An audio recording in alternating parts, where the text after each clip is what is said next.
दोस्तों, उड़ीसा के पुरी में स्थित जगन्नाथ जी का मंदिर समस्त दुनिया में प्रसिद्ध है। दोस्तों, यह मंदिर हिंदुओं के चारों धाम के तीर्थ में से एक है। कहते हैं मरने से पहले हर हिंदू को चारों धाम की यात्रा करनी चाहिए, इससे उन्हें मोक्ष की प्राप्ति होती है। जगन्नाथपुरी में भगवान विष्णु के अवतार भगवान श्री कृष्ण का मंदिर है, जो बहुत विशाल और कई हजार सालों पुराना है। इस मंदिर में लाखों भक्त हर साल दर्शन के लिए आते हैं। इस जगह का एक मुख्य आकर्षण जगन्नाथपुरी की रथ यात्रा भी है। यह रथ यात्रा किसी त्योहार से कम नहीं होती। इसे पुरी के अलावा देश व विदेश के कई हिस्सों में भी निकाली जाती है। और आज हम बात करने वाले हैं जगन्नाथपुरी के रथ यात्रा की। बताते हैं आपको पुरी के जगन्नाथ यात्रा की कहानी, उसका इतिहास और उससे जुड़े कुछ रोचक तथ्यों के बारे में। तो चलिए फिर शुरू करते हैं। दोस्तों, पहले बात करते हैं कि पुरी की रथ यात्रा निकाली कब जाती है।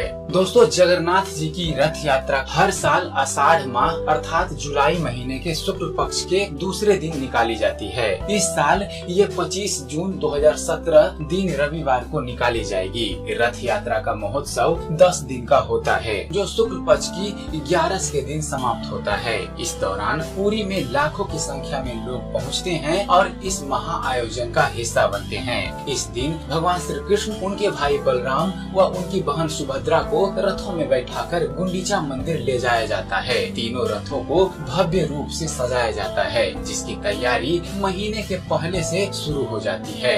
और चलिए अब आपको बताते हैं जगन्नाथपुरी यात्रा की कहानी के बारे में। दोस्तों, इस यात्रा से जुड़ी बहुत सी कथाएं प्रचलित है, जिसके कारण इस महोत्सव का आयोजन होता है। कुछ कथाएं मैं आपको अपने इस वीडियो में बता रहा हूँ। दोस्तों, कुछ लोगों का मानना है कि कृष्ण की बहन सुभद्रा अपने मायके आती है और अपने भाइयों से नगर भ्रमण करने की इच्छा व्यक्त करती है। तब भगवान श्री कृष्ण बलराम सुभद्रा के साथ रथ में सवार होकर नगर घूमने जाते हैं। इसी के बाद से रथ यात्रा का पर्व शुरू हुआ।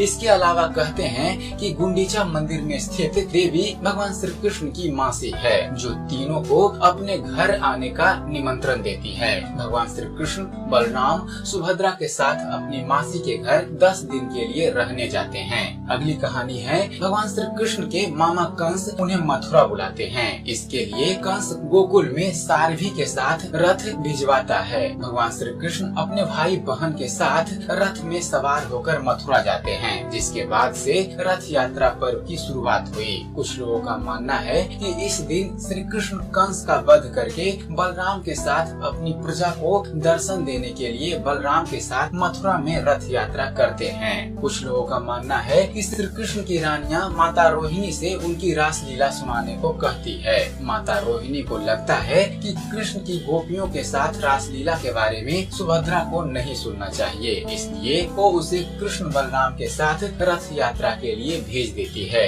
तभी वहाँ नारद जी प्रकट होते हैं। तीनों को एक साथ देखकर वे प्रसन्न चित्त हो जाते हैं और प्रार्थना करते हैं कि इन तीनों के ऐसे ही दर्शन हर साल होते रहें। उनकी यह प्रार्थना सुन ली जाती है और रथ यात्रा के द्वारा इन तीनों के दर्शन सबको होते रहते हैं। और दोस्तों, चलिए अब आपको बता देते हैं जगन्नाथ मंदिर से जुड़े इतिहास के बारे में। दोस्तों, कहते हैं कि भगवान श्री कृष्ण की मौत के पश्चात जब उनके पार्थिव शरीर को द्वारिका लाया गया, तब बलराम अपने भाई की मृत्यु से अत्यधिक दुखी होते हैं। भगवान श्री कृष्ण के शरीर को लेकर वे समुद्र में कूद जाते हैं। उनके पीछे पीछे सुभद्रा भी कूद जाती है। उसी समय भारत के पूर्व में स्थित पुरी के राजा इंद्रद्युम्न को स्वप्न आता है कि भगवान श्री कृष्ण का शरीर समुद्र में तैर रहा है, अतः उन्हें यहाँ कृष्ण की एक विशाल प्रतिमा बनवानी चाहिए और मंदिर का निर्माण करवाना चाहिए। उन्हें स्वप्न में देवदूत बोलते हैं कि कृष्ण के साथ बलराम सुभद्रा की लकड़ी की प्रतिमा बनाई जाए और भगवान श्री कृष्ण की अस्थियों को उनके प्रतिमा के पीछे छेद करके रखा जाए। राजा का सपना सच हुआ, उन्हें कृष्ण की अस्थियां मिल गई। लेकिन अब वह सोच रहे थे कि इस प्रतिमा का निर्माण कौन करेगा। माना जाता है कि शिल्पकार भगवान विश्वकर्मा एक बढ़ई के रूप में प्रकट होते हैं और मूर्ति का कार्य शुरू करते हैं। कार्य शुरू करने से पहले वे सभी से बोलते हैं कि उन्हें काम करते वक्त परेशान नहीं किया जाए, नहीं तो वे बीच में ही काम छोड़कर चले जाएंगे। कुछ महीने हो जाने के बाद मूर्ति नहीं बन पाती है। तब उतावली के चलते राजा इंद्रद्युम्न बढ़ई के रूम का दरवाजा खोल देते हैं। ऐसा होते ही भगवान विश्वकर्मा गायब हो जाते हैं। मूर्ति उस समय पूरी नहीं बन पाती है, लेकिन राजा ऐसे ही मूर्ति को स्थापित कर देते हैं। वो सबसे पहले मूर्ति के पीछे भगवान श्री कृष्ण की अस्थियां रखते हैं और फिर मंदिर में विराजमान कर देते हैं। दोस्तों, एक राजसी जुलूस 3 विशाल रथों में भगवान श्री कृष्ण, बलराम और सुभद्रा का हर साल मूर्तियों के साथ निकाला जाता है। भगवान श्री कृष्ण, बलराम, सुभद्रा की प्रतिमा हर 12 साल के बाद बदली जाती है। जो नई प्रतिमा रहती है वह भी पूरी बनी हुई नहीं रहती है। जगन्नाथपुरी का यह मंदिर एक लौता ऐसा मंदिर है दोस्तों, जहाँ 3 भाई बहन की प्रतिमा एक साथ है और उनकी पूजा अर्चना की जाती है। और चलिए दोस्तों, अब आपको बतला देते हैं जगन्नाथपुरी के रथ यात्रा से जुड़े कुछ ऐसे रोचक तथ्य जिनके बारे में शायद आप लोग नहीं जानते होंगे। दोस्तों, भारत के उड़ीसा स्थित पुरी नगरी में इन दिनों जगन्नाथ यात्रा की तैयारी अपने अंतिम चरण में है। वर्ष में एक बार निकलने वाली इस रथ यात्रा का देश और दुनिया के लिए एक विशेष महत्व है। भारत के 4 पवित्र धामों में से एक पुरी के 800 वर्ष पुराने मुख्य मंदिर में योगेश्वर भगवान श्री कृष्ण जगन्नाथ रूप में विराजते हैं। दोस्तों, पुरी में जगन्नाथ यात्रा में एक रथ नहीं बल्कि 3 रथ निकलते हैं, जिसमें क्रमशः बलदेव, श्री कृष्ण व सुभद्रा विराजमान होते हैं। दोस्तों, जगन्नाथ के रथ को गरुड़ ध्वज या नंदी घोष, सुभद्रा के रथ को दर्प दलन और बलदेव के रथ को पाल ध्वज कहा जाता है, जिनका रंग लाल और पीला होता है। यह रथ क्रमशः लाइन में होते हैं, जिसमें से पहले रथ पर बलभद्र, बीच वाले रथ पर सुभद्रा जी और सबसे पीछे वाले रथ में जगन्नाथ जी विराजमान होते हैं। दोस्तों, इन तीनों रथों को सिंह द्वार पर आषाढ़ की शुक्ल द्वितीया को लाया जाता है। इसके बाद मूर्तियों को स्नान और वस्त्र पहनाने के बाद इसमें विराजित किया जाता है। दोस्तों, जब ये रथ तैयार हो जाते हैं तो इसके बाद पुरी का राजा एक पालकी में बैठकर इनकी प्रार्थना करता है और प्रतीकात्मक रूप से रथ मंडप को झाड़ू से साफ करते हैं, जिसे छर फहनरा नाम से जाना जाता है। दोस्तों, इसके बाद लगातार तीनों रथों को एक रस्सा से बांधा जाता है, जिसे भक्तजन खींचते हैं। माना जाता है दोस्तों कि इन रस्सी को छूने मात्र से मोक्ष की प्राप्ति हो जाती है और इंसान जन्म मृत्यु के चक्र से मुक्त हो जाता है।